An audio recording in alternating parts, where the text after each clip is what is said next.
拉比麦蒙之子摩西在密西内托拉中指出，揭露中在卡瓦纳，将行为与信念投向上帝，贯通世界，以向于投入方能忠诚。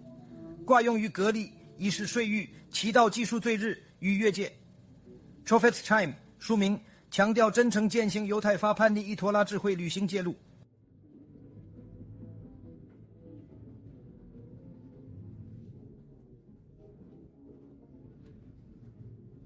托拉说，拉比摩西与西奈山领受世界，与上帝立约，以色列主力至尊行揭露。